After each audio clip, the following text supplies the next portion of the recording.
नमस्कार, कल 24 मा स्वागत छ। म वीरेन्द्र जैरू। गाउँ गाउँमा सिंहदरबार भन्ने नाराका साथ मुलुक सङ्घीयतामा गयो, जस अनुसार 3 तहको सरकार पनि बन्यो, जसमध्ये जनतासँग प्रत्यक्ष र सबभन्दा नजिकको सरोकार राख्ने निकाय भनेको स्थानीय सरकार नै बन्यो।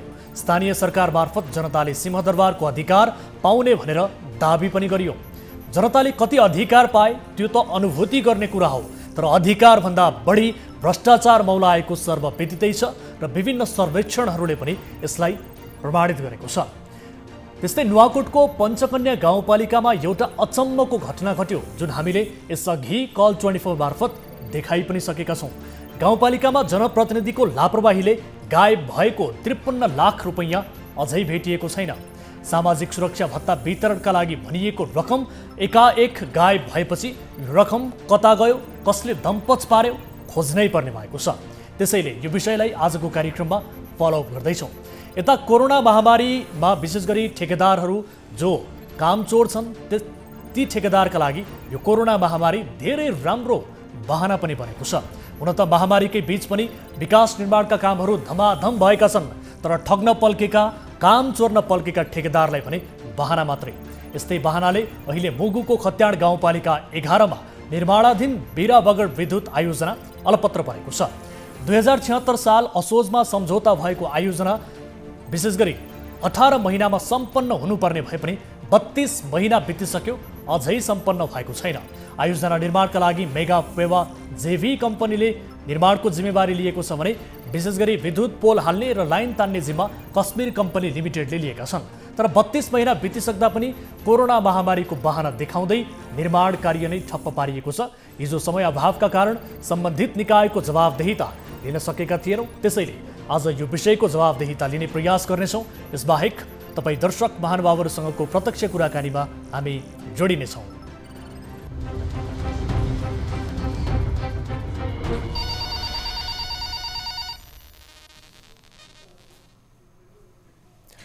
दर्शक महानुभावहरू, कार्यक्रम कल 24 को नयाँ श्रृङ्खलामा उपस्थित भइसकेका छौँ। न्युज 24 टेलिभिजनबाट नियमित रूपमा प्रस्तुत हुने यस कार्यक्रममा हामी आम सर्वसाधारणका ससाना विषयलाई पनि प्राथमिकता दिँदै त्यसको समाधान खोज्ने प्रयास गर्दछौँ। कुनै आपद विपदमा पर्नु भएको छ, कुनै समस्याहरू भोगिरहनु भएको छ, कुनै अन्यायमा पर्नु भएको छ भने तपाईँले हामीलाई हाम्रो कार्यक्रममा प्रत्यक्ष रूपमा सहभागिता जनाउनका लागि स्टुडियोको टेलिफोन लाइन खुला गरिसकेका छौँ।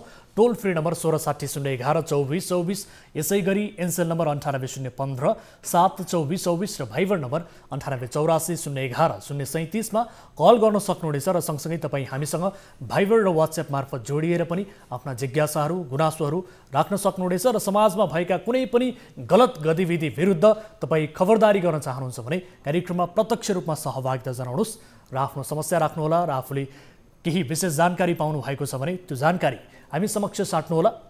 तपाईँको जानकारीका आधारमा र तपाईँको गुनासोका आधारमा हामी सम्बन्धित निकायको जवाबदेहिता कार्यक्रम मार्फत लिने प्रयास गर्नेछौँ र कुनै पनि विषयको समाधान खोज्ने प्रयासमा हामी लागि पर्नेछौँ भन्दै यति बेला कोही दर्शक हामीसँग जोडिनु भएको छ। कार्यक्रमको सुरुवातमा उहाँसँग कुराकानी गर्छु। नमस्कार, को बोल्दै हुनुहुन्छ, कहाँबाट? म डन्जा जिल्ला परशुराम नगरपालिका 11 बाट छ। हजुर, डडेलधुरा जिल्ला परशुराम नगरपालिका वडा नम्बर 11 बाट यहाँको शुभ नाम? मानबहादुर बेस्ट छ। मानबहादुरजी, के समस्यामा पर्नुभयो, के का लागि सम्झिनु भयो हामीलाई? म चाहिँ मेरो घर बास ठोस गराइदिए, पोल दिए सर गाउँका भोटे राजाहरूले। त्यसको लागि सबसे छानबिन गरी पाऊँ भनेर मैले यो प्रचार गर्दैछु सर। के भयो भन्नुभयो? अलिकति स्पष्ट रूपमा तपाईँको गुनासो मैले बुझ्न सकिनँ, कृपया स्पष्ट रूपमा बताइदिनुहोस् त, के भएको हो? घरको विषयमा तपाईँले गुनासो राख्न खोजिरहनु भएको के भयो? घर पोल दिए सर गाउँका भनाउँदा ठालुहरूले भनौँ। घर पोलिदिए भनेको घरमा आगो लाग्यो, आगो लगाइदिए? हजुर, आगो लगाइदिए। कसले? गाउँका अब छन् नि सर, भोटे राजाहरू अझै सम्झिरहेका छन्। तपाईँकै गाउँमा बस्ने अन्य स्थानीयहरूले? हजुर। के कारणले तपाईँको घरमा आगो लगाइदिए? के थियो त्यस्तो आगो लगाउनु पर्ने कारण? रेसिपी केही थियो कि अथवा कारण के थियो?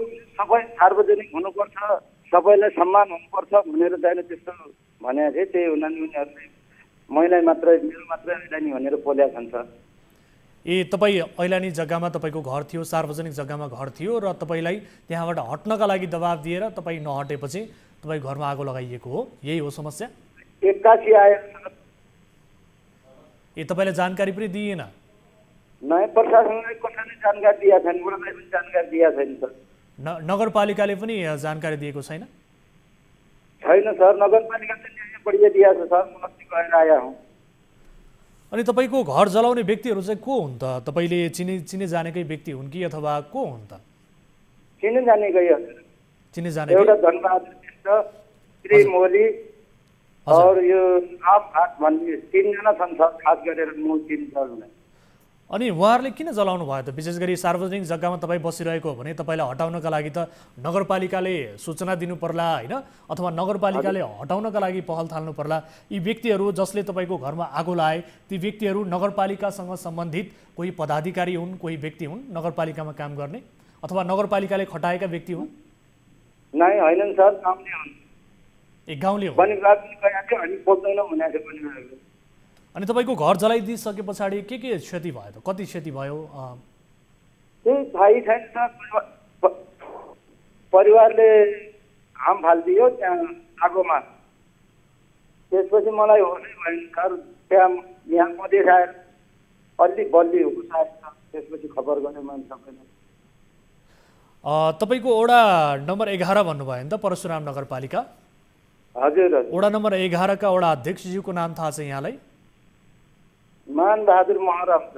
मानबहादुर महरा? हजुर। हाम्रो टिमका साथीहरूले वडा अध्यक्षज्यूलाई टेलिफोन सम्पर्क गर्ने कोसिस गर्नुभएको थियो, यद्यपि तपाईँले बताएको नाम यहाँ वडा अध्यक्षको नाम भेटिएको छैन। हामीले अनलाइन मार्फत हेरिरहेका छौँ, वेबसाइट मार्फत, तर उहाँको नाम भेटिएको छैन। खै ठिक छ। अनि तपाईँले आफ्नो गुनासो त्यहाँ स्थानीय सरकार समक्ष राख्नु भएको त? वडा अध्यक्षलाई जानकारी गराउनु भयो तपाईँले? गरेको छ सर। के भन्नुभयो वडा अध्यक्षज्यूले? के भन्नुभयो? न्यायिक समितिमा गरेको सर। हजुर? न्यायिक समिति नगरपालिकामा गरेको सर। ए न्यायिक समितिमा तपाईँले उजुरी गर्नुभयो, जानकारी गराउनु भयो? हजुर। यो कहिलेको घटना हो बताउनुहोस् त? जेठ 9 गते। जेठ 9 गते? हजुर। ए 9 गते नै तपाईँको यो घर जलाइयो, अनि त्यस पछाडि तपाईँले उजुरी गरिसके पछाडि अहिलेसम्म यसको छानबिन गर्नका लागि र तपाईँले जुन उजुरी गर्नुभएको छ तपाईँको गुनासोप्रति न्यायिक समितिले कतिको चासो दिएको छ, के भनिरहेको छ त? न्यायिक समितिले त न्याय दियो सर, तेरो मात्रै छैन, कति यिनीहरू पनि छन् कति भनेर भनेको छ। अनि अहिले तपाईँ कता बसिरहनु भएको छ, कसरी बसिरहनु भएको छ? अहिले त्यस्तै छ, जाना पहिचानको घरमा गएर बसेको थिएँ झोलारी महेन्द्रनगरको। हस्, यसबारे हामी बुझ्ने कोसिस गर्नेछौँ, तपाईँसँग अफेयरमा पनि हामी कुराकानी गर्नेछौँ र सम्बन्धित स्थानीय सरकारसँग हामी बुझ्ने कोसिस गर्नेछौँ। र विशेष गरी तपाईँले न्यायिक समितिमा उजुरी गरेको छु भन्नुभयो र न्यायिक समितिले तपाईँको यो समस्या, तपाईँको पीडामा कतिको चासो दिइरहेको छ यसबारे हामी बुझ्ने कोसिस गर्नेछौँ। आफ्नो गुनासो राख्नुभयो मानबहादुरजी, धेरै धेरै धन्यवाद यहाँलाई। हजुर, यसको निम्ति कडक रूपले चाहिने गरिदिनुहोस्। हस्, हामी तपाईँलाई पक्कै पनि मद्दत गर्ने प्रयास गर्नेछौँ। के भएको रहेछ यसको थप वास्तविकता बुझेर अनि त्यस पछाडि तपाईँलाई मद्दत गर्ने हामी कोसिस गर्नेछौँ। दर्शक महानुभावहरू, मानबहादुर विष्टजी हुनुहुन्थ्यो हामीसँग यति बेला डडेलधुराको परशुराम नगरपालिकाबाट। उहाँले आफ्नो घर जलाइएको बारे, गाउँलेहरूले जलाएको बारे जानकारी दिनुभएको छ। जेठ 9 गतेको यो घटनालाई लिएर उहाँले स्थानीय सरकार समक्ष पनि जानकारी गराइसक्नु भएको छ, तर स्थानीय सरकारले पछिल्लो अवस्थामा कस्तो चासो दिइरहेको छ यसबारे हाम्रो बुझ्ने कोसिस रहेको थियो। यद्यपि वडा अध्यक्षज्यूसँग हाम्रो टेलिफोन सम्पर्क हुन सकेन र उहाँलाई हामी लाइभ कार्यक्रम मार्फत यसको वास्तविकता बुझ्ने प्रयास गरिरहेका थियौँ उहाँसँग, तर हामीसँग उहाँको सम्पर्क हुन सकेन, उहाँसँग हाम्रो सम्पर्क हुन सकेन। यद्यपि यो विषयलाई हामी अफेयरमा बुझ्ने प्रयास गर्नेछौँ भन्दै यति बेला कोही दर्शक फेरि जोडिनु भएको छ। नमस्कार, को बोल्दै हुनुहुन्छ, कहाँबाट? नमस्ते हजुर, कहाँबाट को बोल्दै हुनुहुन्छ? कोलपुरबाट अनिल। अनिलजी, कहाँबाट भन्नुभयो? कोलपुर बाँकेबाट। यहाँको आवाज अलिकति स्पष्ट सुनिएन, कहाँबाट भन्नुभयो? कोलपुर बाँकेबाट। कोहलपुर बाँकेबाट? हजुर। के का लागि सम्झिनु भयो, आफ्नो गुनासो राख्नु होला? सर, म चाहिँ वैदेशिक रोजगारको लागि विदेश गएको थिएँ 4 महिना पहिला। हजुर। विदेश गएर अब होटलको भनेर गएको थिएँ, होटलमा काम पनि भएन। हजुर। अनि मलाई उहाँको एजेन्टहरूले पनि 27 दिनसम्म कुनै वास्ता नगर्दाखेरि म रिटर्न आएँ। यहाँको जसले पठाएको थियो मलाई, हजुर, उसलाई यहाँ आएर मैले सम्पर्कमा आएको थियो, भेटघाट भयो, अनि पैसा दिन्छु भनेर खाली चेक दिएको थियो। पहिलो महिनाको 18 गतेको चेक दिएको थियो 1,60,000 तर त्यसमा पैसा छैन। अनि ब्याङ्कमा म 3 चोटि गएँ, पैसै छैन, पैसा छैन भन्छ। अनि पैसा बिचमा रहेछ, निकालिसकेको रहेछ उसले आफूले। अनि मलाई चाहिँ पैसा छैन भनेर 29 तारिकको पैसा निकालेछ 15 गते नेपालको। हजुर अनि मलाई 17 गते जाँदाखेरि पैसा छैन, कहाँबाट दिउँ, जब आउँछ दिन्छु भन्छ। मैले यहाँ समूहबाट निकालेर दिएको, अहिले मलाई यहाँ समूहले हप्ताइरहेको छु। हजुर दिने मान्छेले अब जहिले हुन्छ त्यहीले दिन्छु भन्छ, त्यही भएर हजुरहरूलाई सम्झेको। अब तपाईँ कुन मेन पावर कम्पनी मार्फत जानुभएको थियो? मेन पावरसँग पर्सालय नेपाल भन्ने त्यो कन्सल्टेन्सी। हजुर। अनि तपाईँ विदेशबाट फर्किनु भयो र फर्किसके पछाडि तपाईँले कति रकम लिनुपर्ने थियो? 1,60,000? 1,60,000 हो। हजुर। मैले दिएको रकम 1,60,000। त्यो 1,60,000बाट खाली चेक मलाई दिनुभयो। 18 गते चेक काटिन्छ, 18 गते जानुलाई भन्नुभयो। अनि 16 गतेबाट लकडाउन भयो, सिरिजको लकडाउन छ भन्नुभयो। उहाँले भन्नु लकडाउन खुलेपछि नै म तपाईँलाई हालिदिन्छु निकाल्नुलाई भन्नुभयो। अहिले लकडाउन खुलिसकेपछि भन्नुहुन्छ मसँग पैसा छैन, मलाई जहिले हुन्छ त्यही दिन्छु, मलाई कसैले ऋण दिँदैन, केही गर्दैन भनेर हुन्छ। होइन, त्यो आफ्नो समस्या उसलाई पनि होला, नहुने कुरा होइन। मलाई समूहले टक्कर गरिरहेको हिसाबले अब यहाँ कोलपुरमा मैले निवेदन गरेको, पुलिस प्रशासनले भन्नुहुन्छ कि काठमाडौँ मान्छेलाई यहाँ निवेदन दिएर पनि कुनै अर्थ छैन भन्ने कुरा गर्नुहुन्छ। हजुर। अब तपाईँले यदि यस्तो समस्या हो भने वैदेशिक रोजगार विभागको पनि सहयोग लिन सक्नुहुन्छ होइन। र अहिले जो व्यक्ति हुन् जोसँग तपाईँले कारोबार गर्नुभएको थियो उहाँ तपाईँको सम्पर्कमै हुनुहुन्छ? नियमित सम्पर्कमा हुनुहुन्छ, तर फोन उठाउनुहुन्छ। पैसालाई अब यस्तो भनिरहेको छ भनेमा जहिले हुन्छ त्यहिले दिन्छु हजुर, फोन गरेर मात्रै के गर्ने भन्नुहुन्छ। हजुर। उहाँले आफू पनि समस्यामा छु भनेर बताइरहनु भएको छ। समस्यामा मलाई कहिले के भन्छ 9 लाखको चेक छ, लगेर साट, अनि आफ्नो पैसा लगेर मलाई फिर्ता दियो भन्नुहुन्छ। जो कि अब 1,60,000 त्यहाँ साट्न मुस्किल पऱ्यो। 9 लाख रुपियाँ म कसरी साट्ने? हजुर। त्यही भएर विकल्प केही नभएर हजुरहरूलाई सम्झेको छ। र केही बाटो ठिक छ। अब यसका लागि मैले तपाईँलाई केही बेर अघि पनि जानकारी गराएँ। विशेष गरी वैदेशिक रोजगार विभागमा एकपटक उजुरी गर्नुहोला र सँगसँगै तपाईँले काठमाडौँमा पनि स्थानीय प्रशासनमा पनि सम्पर्क गर्न सक्नुहुनेछ। र खैर उहाँको सम्पर्क नम्बर पठाउनु भयो भने हामी के रहेछ वास्तविकता बुझ्ने कोसिस गर्नेछौँ र के कारणले तपाईँलाई भनौँ न एक हिसाबले यो दिन नसक्नु भएको रहेछ यो बारे पनि हामी बुझ्ने कोसिस गर्नेछौँ। र हामीले भनेअनुसार एकपटक हाम्रो सल्लाह अनुसार तपाईँ वैदेशिक रोजगार विभागमा पनि एकपटक जानुहोला है त। अनि म 27 दिन नै फिर्ता भन्दाखेरि पनि उहाँले पहिले पनि उहाँ विदेश हुँदाखेरि पनि मैले भने मलाई समस्या यहाँ खाना बस्नुको लागि छ, कामको लागि केही पनि भएको हुँदाखेरि एउटा अर्को हुनुहुन्थ्यो हाम्रो चित्र भन्ने ज्वाइँ, उहाँलाई नै चित्रलाई सोध्नु मलाई सोधेर गएको थियो र भन्थ्यो जो पैसा दिने मान्छेले त्यस्तो भन्यो मलाई। होइन, आउँदाखेरिमा फेरि यहाँ दिन्छु भन्ने कुरा गर्यो, तर अहिलेसम्म दिएको छैन। त्यही भएर अब काठमाडौँ जानलाई पनि मलाई समस्या भएको हिसाबले यहाँ कोलपुरबाट केही हुन्छ कि भन्दै थिएँ। यहाँबाट पनि इलाका कार्यालयले काठमाडौँ जानुपर्छ भन्ने कुरा गर्नुभयो। हजुर। र अहिले मसँग जान सक्ने अवस्था पनि उहाँको सम्पर्क नम्बर हामी तपाईँसँग लिनेछौँ। के भएको रहेछ हामी उहाँसँग पनि बुझ्नेछौँ। यद्यपि अहिलेका लागि तपाईँसँग मात्रै कुराकानी भएका हिसाबले यसलाई आरोपका रूपमा मात्रै ग्रहण गर्न सक्ने स्थितिमा छौँ। दोस्रो पक्षसँग पनि हामी कुराकानी गर्नेछौँ र त्यस पछाडि के भएको रहेछ यसबारे थप वास्तविकता बाहिर आउनेछ। गुनासो राख्नुभयो अनिलजी, धेरै धेरै धन्यवाद। हस्, थ्याङ्क यू सो मच। दर्शक महानुभावहरू, कुनै आपद विपदमा पर्नु भएको छ, कुनै समस्याहरूमा हुनुहुन्छ भने तपाईँका समस्यालाई समाधान गर्ने कोसिस हाम्रो रहन्छ। त्यसका लागि लाइभ हामी सोल्युसन निकाल्ने पहल गर्दछौँ र सकेको सहयोग गर्छौँ, नसके सल्लाह दिन्छौँ। दर्शक महानुभावहरू, कुनै आपद विपदमा पर्नु भएको छ भने तपाईँले हाम्रो टेलिभिजनको स्क्रिनमा देखिरहेको टेलिफोन सम्पर्कहरूमा आफूले सम्पर्क गर्नुहोला र कार्यक्रममा प्रत्यक्ष रूपमा सहभागिता जनाउन सक्नुहुनेछ भन्दै अब लागौँ आजको पहिलो विषयतर्फ। कार्यक्रम कल 24 मा हामीले नुवाकोटको पञ्चकन्या गाउँपालिकामा जनप्रतिनिधिको लापरवाहीले 53 लाख रुपैयाँ गायब भएको विषय उजागर गरेका थियौँ। चैत्र 24 गते गाउँपालिकाको वडा नम्बर 2 को कार्यालयबाट 53 लाख रुपैयाँ गायब भएको थियो, तर गायब भएको 53 लाख अझै भेटिएको छैन। यता घटना लगत्तै अनुसन्धान सुरु गरेको गाउँपालिका र प्रहरी प्रशासनले अझैसम्म पत्तो लगाउन नसकेको स्थानीयले गुनासो गरेका छन्। सामाजिक सुरक्षा भत्ता वितरण गर्न भनी 24 गते कार्यालय पुर्याइएको रकम कता हरायो खोज्नै पर्ने भएको छ। यसलाई वडा कार्यालयका जनप्रतिनिधिले चोरी भएको दावी गरेका छन्। तर कतिपय स्थानीयले चोरी भएको भन्ने जनप्रतिनिधिको दाबीमा नै आशंका गरिरहेका छन्। यसै विषयमा हामी थप कुराकानी गर्छौँ। यति बेला स्थानीय हामीसँग जोडिनु भएको छ। यसअघि कार्यक्रममा उठाएको विषय हो, त्यसकारण यो विषयलाई फलोअप हामी गर्नेछौँ। यति बेला स्थानीय भगवान पौडेल हामीसँग जोडिनु भएको छ। उहाँले यसबारे केही पछिल्लो अपडेट के छ बताउन चाहिरहनु भएको छ। भगवानजी, स्वागत छ यहाँलाई कार्यक्रममा। धन्यवाद हजुर। अब विशेष गरी यहाँहरूको गाउँपालिकामा 53 लाख रुपैयाँ जो सामाजिक सुरक्षा भत्ताका लागि भनेर राखिएको थियो, वडा कार्यालयबाट हरायो। यो अचम्मको घटना, हामीले पनि यो विषयलाई फलोअप गरिरहेका छौँ। पछिल्लो यो विषयको घटनाक्रमको विकसित बारे बताउनुहोस् न, के भइरहेको छ, अनुसन्धान के भइरहेको छ, तपाईँहरूको जानकारीमा के छ? अब अनुसन्धानको विषयमा त प्रहरीले 3 जना मान्छेलाई लिएको थियो, सचिवलाई लिएको थियो, अनि त्यसपछि कार्यालय सहायक र सहायक सचिव भन्नेलाई चाहिँ उनीहरू धरोटीमा छुटेको कुरो छ। हजुर है हजुर। त्यसपछि अहिले अनुसन्धान कहाँ पुगेको छ, कुन अवस्थामा छ भन्ने कुरो कसैलाई पनि थाहा छैन, हामीलाई चाहिँ थाहा छैन है। हजुर। अब नागरिक हिसाबमा हामीले धेरैचोटि दबाब पनि दियौँ, सिडिओ कार्यालयमा पनि गयौँ, गाउँपालिकामा पनि भन्यौँ, वडा कार्यालयमा पनि सबैलाई गयौँ।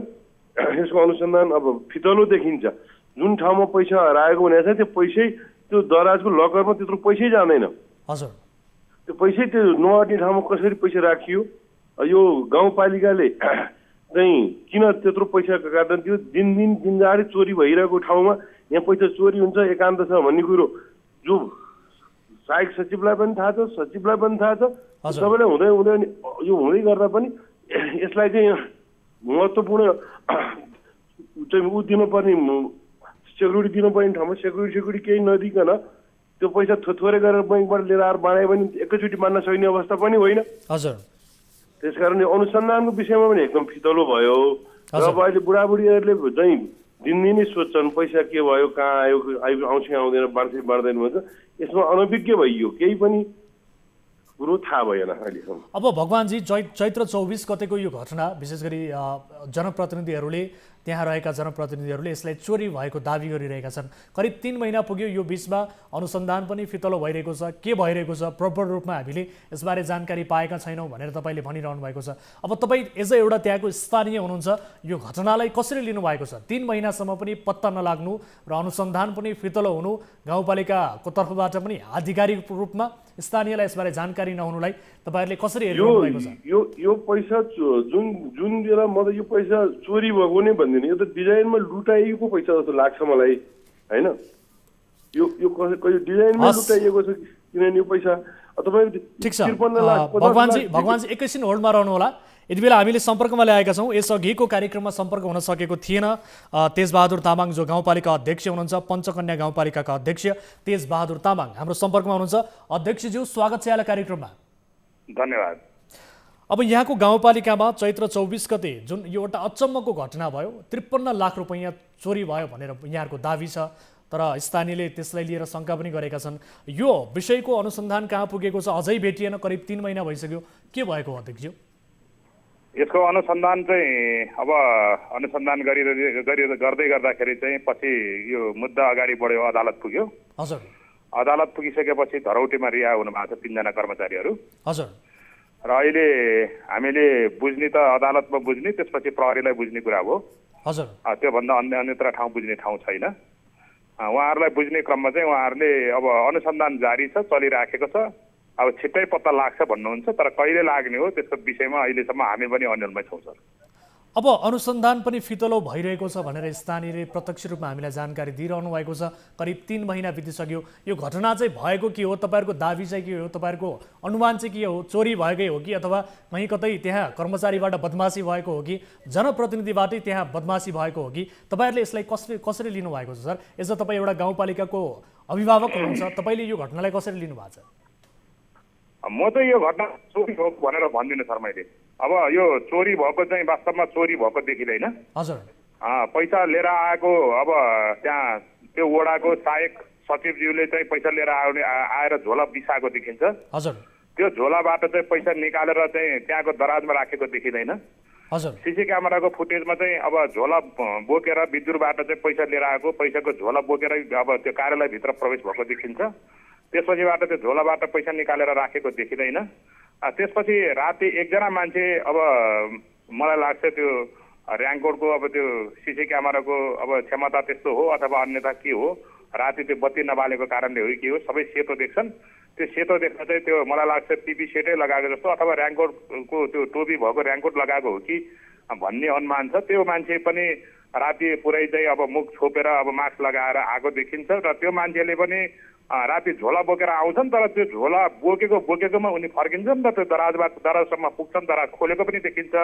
अब चाबी सायद त्यो चाबी प्रयोग भएको हुनपर्छ, त्यति सजिलोले दराज खोलिन्छ र ढोकाहरूमा पनि कतै पनि त्यो स्क्र्याचहरूसम्म नभएको कारणले चाबी नै प्रयोग भएको देखिन्छ। र त्यहाँ राति आउने मान्छेले पनि झोला जस्तो बोकेको छ, त्यो झोला नबिसाइकन उनी एकछिन त्यो दराज खोलेर दराजको छेउमा उभिन्छन्, त्यसपछि बाहिरतिर झ्यालबाट बाहिर हेर्छन् अनि उनी एकछिन पछि बाहिरिन्छ, तर त्यहाँबाट पनि राति पैसा निकालेर लगेको देखिँदैन सर। अध्यक्षज्यू, यसको अर्थ विशेष गरी त्यही वडा कार्यालयभित्रै जसलाई यो थाहा थियो कहाँ राखिएको थियो भन्ने, त्यो थाहा पाएकै व्यक्ति वडा कार्यालयभित्रै संलग्न रहेका व्यक्तिले यो किसिमको हरकत गरे भन्ने तपाईँहरूको अनुमान हो? अब मैले एउटा जिम्मेवारी मान्छेले अनुमानकै भरमा सबै कुरा त भन्न नमिल्ला। हजुर, त्यसमाथि पनि फेरि एउटा त अनुसन्धान गरिरहनु भएकै छ। अहिले अनुसन्धानको प्रारम्भिक कुराको जुन जानकारी छ यसलाई आधार मान्ने हो भने के भन्न सकिन्छ? प्रहरीले यसको अनुसन्धान चलिरहेको छ भनिरहनु भएको छ। हजुर, अब कहिले अब यसको रिजल्ट कहिले आउने हो थाहा छैन, तर मलाई मेरो अनुमानमा अब त्यो घटना जसले घटाएको भए पनि त्यो वडा कार्यालयसँग सबै कुरा जानकार भएकै व्यक्तिबाट त्यो घटना घटेको छ र त्यहाँ चाहिँ अरू बाहिरको मान्छे आएको देखिँदैन। त्यहाँ कोही न कोही त्यहाँ वडा कार्यालयभित्रकै आसपासकै अथवा त्यो कर्मचारी भित्रै मध्येबाट चाहिँ वडा कार्यालयको विषयमा राम्रोसँग ज्ञान भएको मान्छेबाट नै त्यो घटना घटाएको हो भन्ने लाग्छ। अब अध्यक्षज्यू, सबैभन्दा महत्त्वपूर्ण कुरा त विशेष गरी सामाजिक सुरक्षा भत्ताका लागि भनेर यो रकम त्यहाँ राखिएको थियो, चोरी भयो अथवा गायब पारियो अथवा के भनौँ, यो अनुसन्धान भएको छैन, त्यसकारण ठ्याक्कै भन्न सकिने अवस्था पनि छैन, तपाईँ आफैले स्वीकार गरिसक्नु भएको अवस्था छ। तर यसरी सामाजिक सुरक्षा भत्ताको रकम एकाएक गायब हुनु, यसले त गाउँपालिकाको समग्र एउटा भनौँ न एक हिसाबले सुशासन प्रणाली र गाउँपालिकाको विश्वसनीयतामाथि प्रश्न चिन्ह त खडा गर्यो नि, यो महसुस गर्नुभएको छ यहाँहरूले? गरेको छु सर, त्यो पक्कै पनि हो, हामीले त्यो महसुस पनि गरेका छौँ र सिंह गाउँको यतिखेर बदनाम भएको छ। अर्कोतिर त्यो बदनाम सँगसँगै चाहिँ अब थुप्रै लाभग्राही बाआमाहरूको वृद्ध बाआमाहरूले पाउनुपर्ने जुन सामाजिक सुरक्षाको भत्ता व्यवस्थापन गर्न नसकेको पीडा पनि हामीसँग छ। हजुर, र यसमा हामीले पटक पटक मन्त्रालयमा ताकेत गरेका छौँ, मन्त्रालय धाएको छौँ, मन्त्रालयमा चाहिँ प्रत्यक्ष रूपमा भेटघाट गरेर कुराकानी भएको छ, हामीले पत्र लेखेका छौँ, पत्र पठाएछौँ। त्यसमा के गर्न सकिन्छ छिटोभन्दा छिटो चाहिँ अब यो अनुसन्धानको क्रम जारी भए पनि कम्तीमा सामाजिक सुरक्षाको भत्ता चाहिँ त्यो हराएको भत्ता अहिले नपाउँदाखेरि चाहिँ वृद्ध बाआमाहरू अत्यन्तै पीडामा हुनुहुन्छ। त्यो कारणले त्यसको व्यवस्थापन चाहिँ गर्नको निम्ति हामीलाई रकम आवश्यक पर्यो र त्यो रकम चाहिँ निकास गरी पाऊँ भनेर हामीले ताकेत गरिरहेका छौँ। आजको दिनसम्म त्यो टुङ्गिया छैन सर। अब सामाजिक सुरक्षा भत्ता कति महिनादेखि त्यहाँ पाएका छन्, कति समयको बाँकी रहेछ सर? त्यहाँका स्थानीय नागरिकले वृद्धहरूले हामी अरू वडाको सबैको गइसकेको छ। त्यो 2 नम्बर वडामा चाहिँ अस्ति हराएको सामाजिक सुरक्षाको भत्ता मात्रै हो, त्योभन्दा पछिल्लो किस्ता पनि आइसकेको छ। तर हामीले अर्को त्यो हराएको पैसा पनि कतैबाट स्रोत भन्न गर्न सक्यो भने त्यो पनि सँगै वितरण गर्ने कि भनेर कुरिराखेको आजको दिनसम्म, तर त्यही 4 महिनाको एउटा किस्ता मात्रै बाँकी छ। अब यसको छिनोफानो कहिले होला त सर? तपाईँहरू अनुसन्धान भइरहेको छ भनेर भनिरहनु भएको छ होइन, अझैसम्म पत्ता लागेको छैन, तर स्थानीय नागरिकले जनप्रतिनिधिकै संलग्नता र कर्मचारीकै संलग्नता बाहेक यो घटना हुन सक्दैन भनेर आशंका गरिरहेका छन्। स्ट्रङली उहाँहरूले यही भनिरहनु भएको छ। यसअघि पनि हामीले स्थानीयसँग कुराकानी गरेका थियौँ, यो विषय यसअघि उठाउँदाखेरि तपाईँसँग कुराकानी हुन सकेको थिएन, यद्यपि आज जोडिनु भएको छ। अब यसको छिनोफानो, यसको भनौँ न एक हिसाबले खोज्नका लागि तपाईँहरूको तदारुकता अलिकति नपुगेको हो कि भन्ने कुरा आइरहँदा अब तपाईँहरूले के सोच्नु भएको छ? अब यसमा म त के भन्छु भने गाउँवासीलाई, अब यतिखेर हामीले एकले अर्कालाई आरोप प्रत्यारोप गर्ने भन्दा पनि सिङ्गो गाउँ नै अब स्तब्ध छ। यो घटनाले स्तब्ध तुल्याएको छ र वृद्ध बाआमाहरूको जुन अब सामाजिक सुरक्षा भत्ता बापतको रकम हराएर उहाँहरूले पाउन पर्ने त्यो रकम नपाउँदा उहाँहरू पनि पीडामा हुनुहुन्छ। यो हामी सबैको दायित्व कर्तव्य हो। हामी छिटोभन्दा छिटो दोषी पत्ता लगाउने कुरामा लाग्नुपर्छ र हामी यसरी लागौँ, सहयोग गरिदिनुहोस् भनेर म गाउँवासीलाई पनि अनुरोध गर्न चाहन्छु। कहिलेकाहीँ एकले अर्कालाई आरोप प्रत्यारोप गरिरहँदाखेरि चाहिँ जसले घटना घटाएको हो, जो दोषी हो, तिनी चाहिँ छिप्न सक्छन्, तिनी लुक्न सक्छन्, त्यो घटना चाहिँ अन्यत्रै मोडिन पनि सक्छन्। त्यो कारणले अब अनुसन्धान राज्यको, मैले त विश्वास गर्ने त फेरि राज्यको एउटा निकायलाई, जसले चाहिँ अब यो सुरक्षा निकाय हुनुहुन्छ, उहाँहरूले अनुसन्धान गरिरहनु भएको छ, उहाँहरूको चाहिँ भर छैन मलाई तपाईँहरूले गर्न सक्नु भएन भनेर अहिले फेरि अनुसन्धान चलिरहेकै क्रममा त फेरि मैले त्यो भन्न पनि नमिल्न छ होइन। त्यो कारणले पनि अनुसन्धान चलिरहेको छ र गाउँवासीलाई पनि अनुसन्धानलाई सपोर्ट गर्ने, सहयोग गर्ने र छिटोभन्दा छिटो दोषी पत्ता लगाउने हामी सबैको दायित्व कर्तव्य भएको कारणले यो अनावश्यकको अर्गलबाजीमा र अर्कोलाई आरोप प्रत्यारोप लगाउने काममा नलागिकन अनुसन्धानलाई चाहिँ अब सहयोग गर्नुपर्छ भन्ने अनुरोध गर्न चाहन्छु सर। अब अध्यक्षज्यू एकैछिन होल्डमा रहनुहोला। यहाँको गाउँपालिकावासीको तर्फबाट पनि एकजना प्रतिनिधित्व गर्दै हामीसँग यस विषयमा कुराकानी गर्ने क्रममै हुनुहुन्छ, जोडी नै रहनु भएको छ, टेलिफोन सम्पर्कमै हुनुहुन्छ। भगवानजी सुन्दै हुनुहुन्छ? गाउँपालिका अध्यक्षज्यूसँग पनि हामीले कुराकानी गऱ्यौँ, उहाँको कुराकानी सम्भवतः तपाईँले पनि सुन्नुभयो। उहाँको यो जवाबप्रति तपाईँ कतिको सेटिस्फाइड हुनुहुन्छ र सँगसँगै उहाँले बताएअनुसार अब गाउँपालिकाको बदनाम पक्कै पनि भएको छ, यो कुरालाई स्वीकार गरेका छौँ। यद्यपि अनुसन्धान गर्ने क्रममै रहेकाले आफूहरूले पनि सक्रियता देखाएका छौँ। आरोप प्रत्यारोप नगरौँ, यसलाई लिएर अनुसन्धान सही तरिकाले होस्, यसको छिनोफानो होस् भन्ने पक्षमै आफूहरू रहेको भनेर भन्नुहुन्छ। अब समग्र स्थानीयलाई प्रतिनिधित्व गर्दै तपाईँ यति बेला हामीसँग जोडिरहँदा अब तपाईँ के भन्न चाहनुहुन्छ? म के भन्छु भने नागरिक हिसाबमा तपाईँको गाउँपालिका अध्यक्षले पनि भनिसक्नुभयो कि यो वडाकै कर्मचारीको संलग्नता भनेर उहाँले बोलिसक्नु भएको छ होइन। उहाँलाई शङ्का लागेको कुरो भनिसक्नु भएको छ। यदि सबै त्यस्तै कर्मचारीले सबै त्यही अफिसमा राखेर त्यहीँ राखेर स्पोर्टमै सबैलाई राखेर सार्वजनिक सुनवाई गर्यो भने त्यो अझै सहज हुन्छ जस्तो लाग्छ क्या मलाई होइन। जस्तै एउटा मान्छे छिर्यो नकाबधारीले अनुहार देखिएन, त्यसको हाइट देखिन्छ, त्यसको वेट देखिन्छ, त्यसको साइज देखिन्छ, कमसे साइजमा भएको मान्छेहरू एक दुईजना त्यस्तै मान्छेहरू अनुसन्धान गरेर मिसै मिल्दैन, त्यो हेर्न सकिन्छ नि। गाउँपालिकाले शङ्का लागि गर्न सक्ने आह्वान नागरिक आह्वान गरेको छैन। नागरिक आह्वान गरेर सबैलाई बोलाएर ल यो हो भनेर त्यो फुटेज पनि सार्वजनिक रूपमा देखाइदिने हो भने अझ सहजीकरण अझ हुन्छ जस्तो लाग्छ। अध्यक्षजी सुन्दै हुनुहुन्छ? सुनिरहेको छु। के भन्न चाहनुहुन्छ? उहाँले त अब सार्वजनिक आह्वान तपाईँले गरेको भए हुन्थ्यो, नागरिकहरूलाई जम्मा गरेर यो भएको हो, यसो भएको हो भनेर स्पष्ट रूपमा भनेको भए हुन्थ्यो भनेर भन्नुहुन्छ। यो विषयको अनुसन्धानका लागि केही सहज पनि हुने थियो कि स्थानीय नागरिकबाट सहयोग पनि मिल्ने थियो कि भन्ने उहाँहरूको अपेक्षा छ। भगवानजीको भनाइसँग म सहमत छु। हजुर, वास्तवमा त्यो घटनालाई लिएर एउटा गाउँवासीलाई जम्मा गराएर हजुर, त्यसपछि एउटा नागरिक सुनाइ जस्तो सार्वजनिक कार्यक्रम राखेर त्यसको विषयमा चाहिँ अब छलफल बहस गर्दाखेरि त्यो राम्रै होला अथवा त्यसले अनुसन्धानलाई थप मद्दत पुग्छ कि भन्ने कुरा उहाँको छ, त्यो राम्रै कुरा हो। यदि त्यसो गर्नुपर्ने भए मैले फेरि यो मुद्दा चाहिँ अदालतमा विचाराधीन रहेको अवस्थामा र प्रहरीले फेरि हामीले पनि हेरिराखेका छौँ भनिरहनु भएको कारणले उहाँहरूसँग पनि सल्लाह गरेर त्यो फुटेज फेरि हामीसँग छैन, उहाँहरूले अब दिनुहुन्छ दिनुहुन्न त्यसको नियम प्रक्रिया पनि आफ्नो ठाउँमा होला।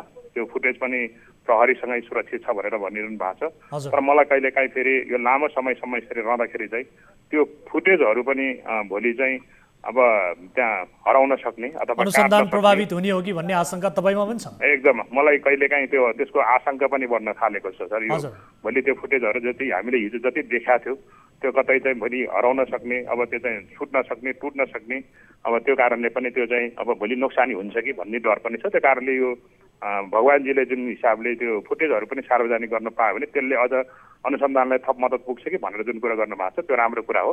म यसमा पनि म जिल्ला प्रमुख जिल्ला अधिकारीज्यू, प्रहरी प्रमुखज्यू र म अदालतमा श्रीमानज्यूसँग पनि एकचोटि छिटै नै छलफल गरेर यो कार्यक्रमलाई अगाडि बढाउँछु सर। अब अध्यक्ष, मैले प्रति प्रश्न यहाँलाई गरिहालेँ। विशेष गरी तपाईँले जुन किसिमको एउटा संशय पैदा भएको छ ममा कि अनुसन्धान कतै प्रभावित हुने हो कि भन्ने किसिमको संशय तपाईँमा पैदा भइरहँदा यसको कारण के हुनसक्छ? अहिलेसम्म भएको अनुसन्धानप्रति तपाईँ आफै सन्तुष्ट हुनुहुन्न हो, यही भन्न सकिन्छ? एकदम, अब म सन्तुष्ट छैन भन्नुपर्छ सर मैले, किनकि आज झन्डै अब 3 महिना भइसक्यो। हजुर, ठ्याक्कै 3 महिना भएर अझ 4 महिना लाग्न लागिसक्यो। आजसम्म अब हामीले सुरुमा त के सोचिराखेको थियौँ भने उहाँहरूले यो छिट्टै सार्वजनिक हुन्छ, लगभग पत्ता लागिसक्यो भनिरहनु भएको थियो प्रहरीले। अब सार्वजनिक गर्न मात्रै बाँकी छ भनिरहनु भएको थियो। हामी त्यही आशामा बस्यौँ र छिट्टै सार्वजनिक हुन्छ भन्ने आशामा बस्दा लामो समयसम्म चाहिँ अब यो प्रक्रिया अगाडि बढ्यो। पछि अदालतमा अब केस अदालत पुगिसकेपछि त्यहाँबाट पनि राम्रै रिजल्ट आउँछ कि भन्ने लागेको थियो। तर अचानक अब वडा अध्यक्षज्यूले 2 नम्बर वडाकै सम्बन्धित वडाको वडा अध्यक्षज्यूको रोभरमा उहाँले किटानी जाहेरी दिनुभएको थियो। तर किटानी जाहेरी दिएर पनि उहाँहरू चाहिँ पछि धरौटीमा छुटेको खबरले चाहिँ स्तब्ध तुल्याएको छ। त्यो कारणले पनि अध्यक्षज्यू ठिक छ, एकैछिन मैले तपाईँलाई रोकेँ। विशेष गरी तपाईँले यो संशय पैदा भइरहेको छ भन्ने तपाईँले शङ्का गरिरहँदा मैले यति बेला जोडेको छु। नुवाकोट जिल्लाका प्रमुख जिल्ला अधिकारी जीवन प्रसाद दुलाल हाम्रो सम्पर्कमा हुनुहुन्छ। सिडिओ साहब, स्वागत छ यहाँलाई कार्यक्रममा। धन्यवाद सर। अब हामीले कुराकानी गरिरहेका छौँ पञ्चकन्या गाउँपालिकामा जुन 53 लाख रुपैयाँ सामाजिक सुरक्षा भत्ताको रकम हरायो अथवा गायब भयो अथवा चोरी भयो, यी तीनै कुराहरू भनिएको छ। यसको अनुसन्धान कहाँ पुगेको छ सिडिओ साहब? अब यसमा के छ भन्नुहुन्छ भने त्यो जुन घटना घट्यो त्यसको भोलिपल्ट यहाँ हामीलाई चाहिँ खबर प्राप्त हुने बित्तिकै हामीले घटनास्थलमा प्रहरी पठायौँ है। हजुर हजुर। अब त्यस पछाडि नेपाल प्रहरीले यहाँ जिल्ला प्रहरी कार्यालयबाट चाहिँ यसको के कसो भएको भनेर आवश्यक अनुसन्धान कार्य भएको छ र त्यसमा यहाँको जनशक्तिले मात्रै अलिकति नपुग्ने जस्तो अवस्था सिर्जना भएको हुनाले हामीले प्रदेश प्रहरी कार्यालय र यो सिआइबीबाट पनि आवश्यक जनशक्तिहरू मगाएर त्यसमा अनुसन्धानहरू प्रक्रिया पुरा गरेर 3 जना कर्मचारीहरूलाई प्रतिवादी कायम गरेर जिल्ला सरकारी वकिल कार्यालय मार्फत सामान्य नुवाकोट जिल्ला अदालतमा यसको मुद्दा दायर भएको अवस्था छ। अब जो 3 जना पक्राउ परिएको थियो प्रारम्भिक अनुसन्धानका लागि, उहाँहरूलाई समेत धरौटीमा छाडिएको भन्ने कुरा आएको छ हो? त्यो त अब न्यायिक प्रक्रियाको क्रममा अदालतबाट भएका निर्णयहरू हुन् हैन। हजुर। अब त्यसमा त हामीले टिप्पणी गरिराख्नुपर्छ जस्तो लाग्छ, मलाई लाग्दैन त्यो कुरा है। हजुर। अब हामीले चाहिँ उहाँहरूलाई नै प्रतिवादी ठहर गरेर सरकारी वकिल कार्यालय मार्फत हाम्रो सरकारी मुद्दा भनौँ न वादी नेपाल सरकार हुने मुद्दा अन्तर्गत चाहिँ उहाँहरूलाई मुद्दा चलाएको अवस्था छ अहिले। अब सिडिओ साहब, विशेष गरी करिब 3 महिना भयो यो घटना, यति लामो समय भइसक्यो। अनुसन्धानलाई लिएर पनि उपशङ्काहरू यति बेला उब्जिएको अवस्था छ। स्वयं गाउँपालिका अध्यक्षज्यू हामीसँग जोडिनु भएको छ। अहिलेसम्मको यो अवधिमा भएको अनुसन्धानलाई लिएर आफू त्यति सेटिस्फाइड छैन, कहीँ कतैबाट यो घटनालाई लुकाउन छुपाउन गिजोल्न खोजिएको हो कि भन्ने आफूमा संशय पैदा भइरहेको छ भनेर उहाँले हामीलाई जवाब दिइरहनु भएको छ। त्यो कुरा चाहिँ अब उहाँले के कसो भन्नुहुन्छ होइन। हाम्रो तर्फबाट हामीले आवश्यक अनुसन्धान अघि मैले भनिसकेँ होइन। हजुर। सम्पूर्ण जनशक्ति लगाएर अनुसन्धान गरेर यसलाई चाहिँ सरकारी वकिल मार्फत अदालतमा मुद्दा दायर भइसक्यो होइन। र अर्को कुरा पनि यहाँहरूलाई म के अनुरोध गर्न चाहन्छु भन्दाखेरि अब यो बिचमा यो नेपाल प्रहरीले एकदम यसमा माइनेटली हेरेर त्यसमा अरू पक्षहरू पनि केही छन् कि र कहीँ कतै यो अरू इन्फर्मेसनहरू प्राप्त हुन सक्छ कि भनेर उहाँहरूले आफ्नो जनशक्ति परिचालन गरिराख्नु भएको छ होइन। हजुर। र त्यसमा कहीँ कुनै पनि हिसाबमा हामीले सूचनाहरू प्राप्त भयो भने अरू थप अनुसन्धान गर्ने, थप कारवाही गर्ने कुराहरू पनि त्यसमा हामी पछाडि पनि पर्दैनौँ र त्यो कार्य चाहिँ जारी नै रहन्छ होइन। अब हामीले मुद्दा दायर गऱ्यौँ, अब चुपचाप बस्ने भन्ने कुरा हुँदैन।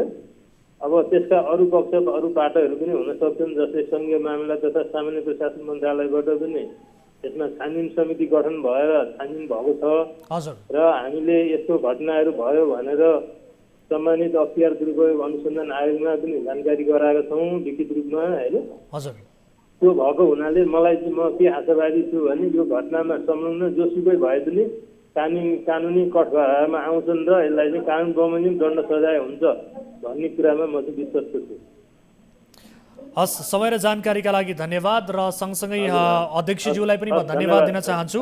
र विशेष गरी उहाँ अध्यक्षज्यूले बताएअनुसार केही दिन अघि मात्रै विशेष गरी हत्याराहरू, माफ गर्नुहोला, विशेष गरी जो दोषीहरू छन् उहाँहरू पत्ता लागिसकेको र हामी सार्वजनिक गर्दैछौँ भन्ने किसिमको प्रशासनबाट जानकारी आएको तर नगरिएको बारे पनि उहाँले बताउनु भएको छ। खैर, यो विषयको अनुसन्धान सही तरिकाले होस् हामी यही चाहन्छौँ र गायब भएको भनिएको, चोरी भएको भनिएको, हराएको भनिएको यो घटना के हो त वास्तविकता, यसको सत्य तथ्य बाहिर आओस्। हामी यो विषयलाई निगरानीमा राख्नेछौँ, फलोअप गर्नेछौँ भन्दै दुवैजनालाई धन्यवाद दिन चाहन्छु। हामीसँग जोडिनु भएको थियो गाउँपालिका अध्यक्ष तेजबहादुर तामाङ, जो पञ्चकन्या गाउँपालिका नुवाकोटका अध्यक्ष हुनुहुन्छ, उहाँलाई पनि धन्यवाद दिन चाहन्छु। र सँगसँगै जीवन प्रसाद दुलाल, जो प्रमुख जिल्ला अधिकारी हुनुहुन्छ नुवाकोटका, उहाँलाई पनि हामी धन्यवाद दिन चाहन्छौँ।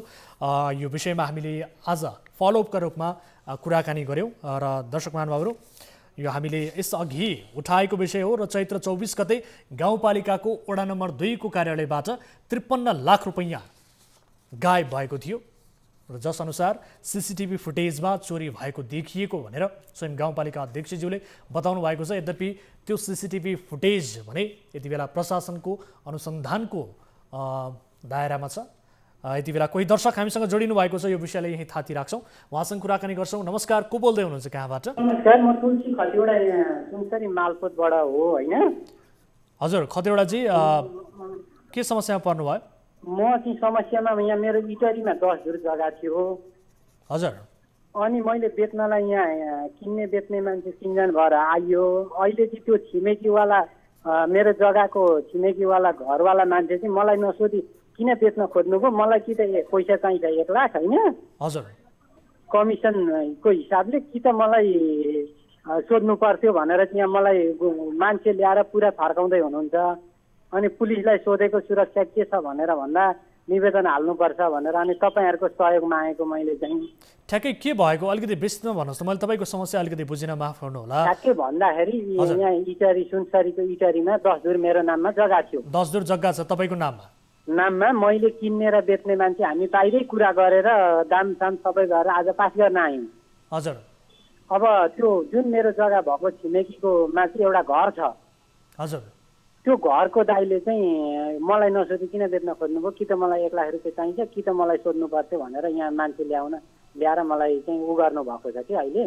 हस्, तपाईँको जिज्ञासा हामी एकपटक सम्बन्धित निकायबाट सम्बोधन गराउने प्रयास गर्छौँ। यति बेला हामीसँग जोडिनु भएको छ विष्णु कुमार महत, शाखा अधिकृत हुनुहुन्छ, जो मालपोत कार्यालय का काठमाडौँका सूचना अधिकारी पनि हुनुहुन्छ। उहाँसँग हामी तपाईँको प्रत्यक्ष रूपमा कुराकानी गराउनेछौँ। महतो सर, स्वागत छ यहाँलाई कार्यक्रममा। हस्, धन्यवाद। अब यति बेला एउटा गुनासो आयो यहाँहरूसँग सम्बन्धित, विशेष गरी खतिवडाजी हाम्रो सम्पर्कमा हुनुहुन्छ। खतिवडाजी सुन्दै हुनुहुन्छ? सुन्दैछु। आफ्नो गुनासो राख्नुहोस् त, यति बेला हामीले जोडेका छौँ सम्बन्धित निकायका व्यक्तिलाई। तपाईँको गुनासो उहाँलाई बुझ्ने गरी भनिदिनुहोस् त, उहाँले सम्भवतः तपाईँको गुनासो सम्बोधन गर्ने प्रयास गर्नुहुनेछ। नमस्कार। नमस्कार, म यहाँ सुनसरीबाट तुलसी खतिवडा बोल्दैछु। मेरो इटरीमा यहाँ 10 जग्गा थियो होइन। नाम दोहोऱ्याउनु त हजुर। तुलसी खतिवडा। तुलसी खतिवडा। तुलसी खतिवडा हजुर। अनि म किन्ने र बेच्नेको कुरो मिलेर यहाँ आयौँ पास गर्नलाई। त्यो मेरो जग्गा भएको ठाउँमा चाहिँ घर थियो एउटा, त्यो घर धनीले चाहिँ मलाई नसोधी किन बेच्न खोज्नुभयो, कि त मलाई 1 लाख पैसा चाहिन्छ, कि त मलाई सोध्नु पर्थ्यो भनेर चाहिँ उसले अहिले थाहा पाएछ पास गर्न गएका भनेर चाहिँ यहाँ कताबाट। अनि अहिले आएर मलाई यहाँ मान्छे लगाएर पुरा कुटौँ र मारौँ गर्छ। प्रशासनलाई भने प्रशासनले हुँदैन भन्छ। अनि अप्ठ्यारो पऱ्यो कि सर, यसमा के छ भनेर मैले न्युज पेपरलाई सहयोग गरेँ। शान्ति सुरक्षाको केसमा त्यो सिडिओ कार्यालय पनि हेर्नुहुन्छ, त्यहाँ हाम्रो कार्यालय प्रमुख मालपोत कार्यालयका कार्यालय प्रमुख पनि हुनुहुन्छ, उहाँलाई पनि तपाईँ जानकारी तुरुन्तै गराउनुपर्छ होइन। हजुर। सुरक्षाको व्यवस्था असुरक्षित भयो भने मालपोत कार्यालय प्रमुख मालपोत अधिकृतले जिल्ला प्रशासनसँग सहयोग लिन सक्नुहुन्छ, उहाँले लिनुहुन्छ। हजुर। तपाईँलाई अहिले मैले के भन्छु भन्दाखेरि प्रमुख मालपोत अधिकृतलाई विषयवस्तु भेटेर त्यो विषयमा तुरुन्तै जाहेर गर्नुहोस्। ए हुन्छ सर, म उहाँलाई भेटेर। खतिवडाजी एकपटक सुन्नु होला, विशेष गरी मालपोत कार्यालयमा केही त्यस्तो किसिमको तपाईँले सेवा लिँदाखेरि समस्या भएको हो अथवा मालपोत कार्यालयमा देखिएका व्यतिथि सम्बन्धी तपाईँका प्रश्न जिज्ञासाहरू हुन् भने विष्णु सरलाई सोध्न सकियो, राख्न सकियो। त्यसबाहेक तपाईँलाई शान्ति सुरक्षाको कुरा हो, जीवधनको तपाईँलाई असुरक्षित महसुस भएको भने त्यसका लागि चाहिँ प्रहरी प्रशासनसँग तपाईँले सम्पर्क गर्नुपर्ने हुन्छ, जसका लागि तपाईँले 100 पनि कल गर्न सक्नुहुनेछ। 100 मा तपाईँले फोन गर्नुभयो भने तपाईँको जीवधनको असुरक्षा महसुस गर्नुभएको छ भने त्यो गुनासो राख्नु होला है त। समय र जानकारीको लागि यहाँलाई धेरै धन्यवाद। र हामीसँग विष्णु कुमार महतो सर जोडिनु भयो, यहाँलाई पनि धन्यवाद दिन चाहन्छु।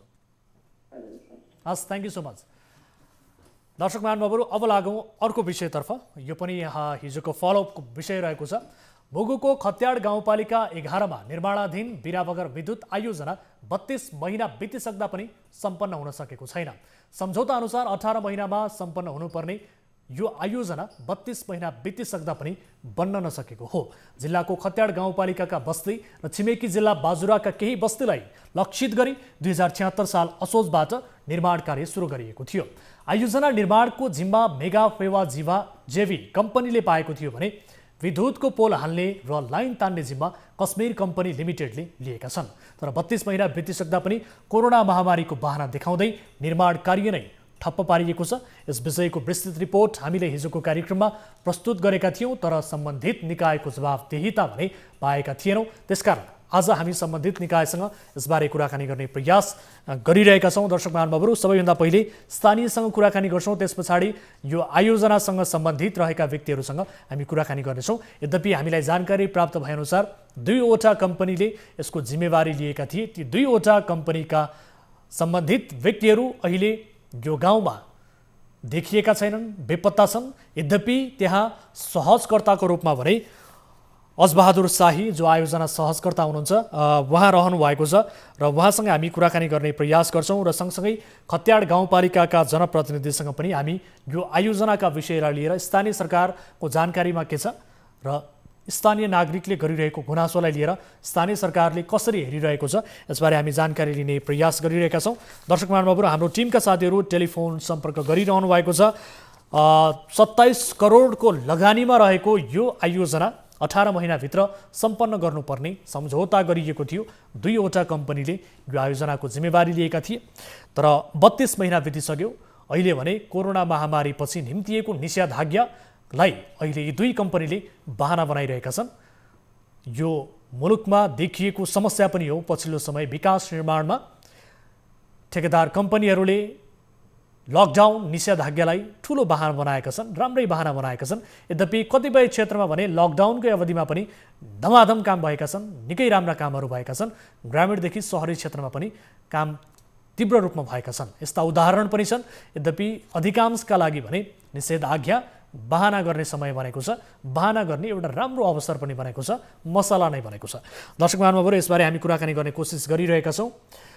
मुगु जिल्ला विशेष गरी अहिले सञ्चारको क्षेत्रमा पनि केही अवरोध रहन्छ त्यो जिल्लामा, त्यसकारण पनि टेलिफोन सम्पर्क हुन सकिरहेको छैन। यद्यपि हामीले हिजोको कार्यक्रममा पनि यो विषयमा सम्बन्धित निकायसँग टेलिफोन सम्पर्क गर्ने प्रयास गरेका थियौँ, तर अहिले पनि हामीले प्रयास गरिरहँदा सम्पर्क हुन सकेन भनेर भनिरहेको छ। यद्यपि नेटवर्क प्रब्लम त्यहाँनिर देखिएको छ। मुगु जिल्ला कर्णाली प्रदेशका अधिकांश जिल्लाहरूमा अहिले नेटवर्कको प्रब्लम देखिने गरेको छ। यो पहिलेदेखिको समस्या हो, त्यसकारण पनि उहाँहरूसँग सम्पर्क नभएको हुन सक्दछ। यद्यपि हामी सम्पर्क गर्ने प्रयासमै छौँ। दर्शक महानुभावहरू, कार्यक्रम कल 24 मा हामी उठेका विषयहरूलाई त्यसको समाधानका लागि र त्यसको जवाबदेहिताका लागि सम्बन्धित निकाय समक्ष पुग्नै पर्ने मान्यता राख्दछौँ। यो कार्यक्रमको फर्म्याट पनि हो र कुनै पनि विषयहरू हामी उठान मात्रै गर्दैनौँ, त्यसको समाधान खोज्ने प्रयास पनि गर्छौँ। त्यसको चुरो कुरो के हो त भन्ने हिसाबले अन्तिमसम्म पुग्ने प्रयत्न हाम्रो रहन्छ र त्यसकारण तपाईँले कार्यक्रममा सहभागिता जनाउन चाहनुहुन्छ र समाजमा भएका कुनै पनि गतिविधि जो गलत लागिरहेको छ त्यो गतिविधिहरू विरुद्ध आवाज उठाउन चाहनुहुन्छ भने तपाईँले कल गर्न सक्नुहुनेछ। र यति बेला कोही दर्शक भने हामीसँग जोडिनु भएको छ, उहाँसँग कुराकानी गर्छौँ। नमस्कार, को बोल्दै हुनुहुन्छ, कहाँबाट? हजुर नमस्कार, कहाँबाट को बोल्दै हुनुहुन्छ? हेलो हजुर, कहाँबाट को बोल्दै हुनुहुन्छ? म यहाँ वसुन्धराबाट हो सर। वसुन्धराबाट। यहाँको शुभ नाम? हजुर, शुभ नाम बताउन चाहनुहुन्छ? मेरो नाम राजकुमार बस्नेत। हजुर बस्नेतजी, के समस्या पर्नुभयो, के का लागि सम्झिनु भयो? आवाजै बुझेन के सर हजुरको? तपाईँको समस्या के थियो बस्नेतजी, राख्न सक्नुहुनेछ? हजुर, तपाईँको गुनासो के थियो, के का लागि सम्झिनु भयो, राख्न सक्नुहुनेछ? हिजो ट्राफिकले के म के अरे पेसेन्जर 2 जना टिचिङ जाने भनेको थियो, बाटोको छेउमा थियो होइन। हजुर। अनि मैले त गाडी साइड लगाएर बस अगाडि थियो, साइड नै लगाएको थिएँ। अनि उहाँ आएर कागजपत्र माग्नुभयो। मैले भने सर यसरीलाई छोडिदिनु, मलाई बिन्ती गर्नु, म हजुरलाई रिक्वेस्ट गर्छु भनेर हात जोडेर रिक्वेस्ट पनि गरेको। उसले मलाई आएर त स्ट्रिङबाट झर्छ कि के भन्छ भनेर सिधै आएर स्ट्रिङमा बसेर स्टार्ट गाडीमा सेल हाने गरेर चलाउन नआउने रहेछ उहाँलाई होइन। हजुर। अनि त्यहाँबाट 2-3 जना आयो, त्यहाँ देख्ने मान्छेहरू, पेसेन्जर पनि थियो मेरो। अनि उहाँहरू पनि चौकीसम्म आउनुभएको। तैँले मान्छे जम्मा गर्छस् भनेर अनि भित्र ल्याएर कागजपत्र मैले दिएँ। चौकी गएर कागजपत्र दिएपछि उसले मलाई किचनमा लगेर पिट्यो क्या, ब्ल्याङ हान्यो, बुटले हान्यो। अनि यो कान अहिले एउटा नसुन्ने भएछ होइन, हिजो त्यसले पिटेको। अनि यो दाँतले पनि खाना भएन। उहाँलाई चाहिँ अनुशासन सिकाउनु पर्ने छ कि सर। भनेपछि तपाईँमाथि ट्राफिक प्रहरीले कुटपिट गर्नुभयो, दुर्व्यवहार गर्नुभयो? हजुर हो। अनि तपाईँसँग कागजात थियो, सबै डकुमेन्ट्सहरू थियो, सबै डकुमेन्ट थियो सर। अनि उहाँले चाहिँ मलाई एक्कासी भ्यान हालेर मलाई किडन्याप गरे जस्तो गरेर सिधै एक्कासी पिटेर अनि सिधै चौकी पठाउनु भयो बालाजुमा चाहिँ मलाई केही गर्नु भएन होइन। हजुर। अनि उहाँले चाहिँ किडन्याप नै गरेर जस्तै अनि तैँले मैले कता ठुल्ठुलो मन्त्रीको विरुद्ध चिट काट्छु, म डिएसपी हो ह्यान्ड त्यान भन्यो, मापासी नै गरेको थियो होला सायद त्यो सरले। हजुर। अब तपाईँसँग कागजात डकुमेन्ट्सहरू सबै थियो भने तपाईँमाथि यसरी दुर्व्यवहार किन गरियो? यो त गलत हो होइन। मैले रिक्वेस्ट गरेँ, अब कोरोनाको बेला मैले भने सर मेरो भाडा नि तिरेको छैन, साउको गाडी चलाउँछु, मैले हजुरले चिट काटिदिनुहुन्छ, एकचोटिलाई माफ गरिदिनु भन्दा पनि उहाँले गर्नु भएन। ठिकै छ, चौकी ल्याउनु भयो, चौकी ल्याएर कागजको त एउटा होइन तपाईँसँग सबै डकुमेन्ट्सहरू थियो होइन? तपाईँसँग सवारी साधन थियो, लाइसेन्स थियो, सबै थियो? लाइसेन्स पनि छ सर। अनि त्यो हुँदाहुँदै पनि तपाईँलाई किन त्यस्तो ज्यादती गरियो त भन्ने मेरो प्रश्न हो कि। त्यही त, मलाई लगेर किचनमा पिट्नु भयो क्या उहाँले। मलाई अरू कुरामा केही चित्त दुख्यो होइन, किचनमा लगेर पिट्नुको कारण चाहिँ के हो? ट्राफिकले त्यही गरेर चालकलाई चाहिँ त्यही हो ट्राफिकको अनुशासन भनेको। हस्, हामी बुझ्ने कोसिस गर्नेछौँ र सम्बन्धित निकायको पनि तपाईँ र मेरो बिचको कुराकानीबाट पनि ध्यान आकर्षण होस् यही चाहन्छौँ। र तपाईँले गुनासो राख्नुभयो, धेरै धेरै धन्यवाद। आफ्नो स्वास्थ्यको ख्याल गर्नुहोला। Thank you so much. हुन्छ हजुर।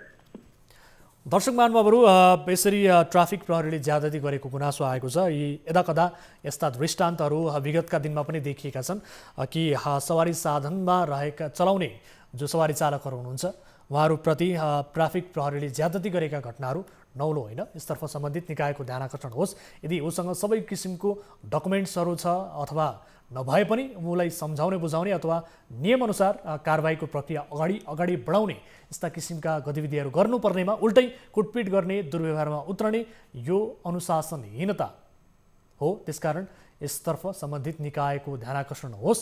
दुर्व्यवहार गर्न पाइँदैन आम नागरिकमाथि। सम्बन्धित निकायको ध्यान आकर्षण गम्भीर रूपमा होस्, हामी यही चाहन्छौँ। यति बेला कोही दर्शक हामीसँग जोडिनु भएको छ फेरि पनि। नमस्कार, को बोल्दै हुनुहुन्छ, कहाँबाट? हेलो सर, नमस्कार। हजुर, कहाँबाट को बोल्दै हुनुहुन्छ? सर म यता मेचीबाट सरोज भन्ने मान्छे बोल्दैछु।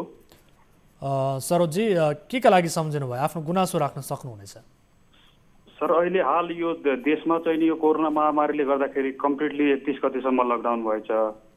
हजुर। अनि त्यसपछि हाम्रो विश्वविद्यालय जुन पूर्वाञ्चल विश्वविद्यालय छ, हजुर, त्यो विश्वविद्यालयले कस्तो गरेछ भन्दाखेरि हाम्रो चाहिँ नि यो चाहिँ नि जुन स्थगित भएको परीक्षाहरू थियो, हजुर, त्यो चाहिँ नि बाहिर सेन्टरमा चाहिँ नि अब पहिला पनि मापदण्ड फलो गर्ने भन्ने कुरा जुन भयो थियो, स्वास्थ्य मापदण्ड, अब त्यो चाहिँ नि कम्प्लिटली अहिले केही पनि फलो नगरिराखेको अवस्थामा फेरि पनि यो लकडाउन भएपछि हाम्रो परीक्षाहरू केही बाँकी थियो र त्यसमा पनि हामीले यो 31 गतेदेखि जहाँसम्म निषेधाज्ञा नै खुलेको छैन, हाम्रो साथीहरू पूर्व मेची पश्चिम महाकाली घरतिर जानुभएको छ सबैजना, जो आउनु भएको पनि छैन लामो दूरीको गाडी नचलेको कारणले गर्दाखेरि।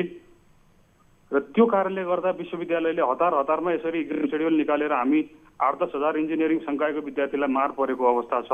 हजुर, यसमा चाहिँ तपाईँले सम्बन्धित निकाय हाम्रो डिन सर साइन्स एन्ड टेक्नोलोजीको र कन्ट्रोलर सर यहाँहरूमा चाहिँ नि भिसी सर उहाँहरूमा चाहिँ नि हजुरले प्रश्न राखेर हामीलाई न्याय दिलाउने काम गरिदिनु होला।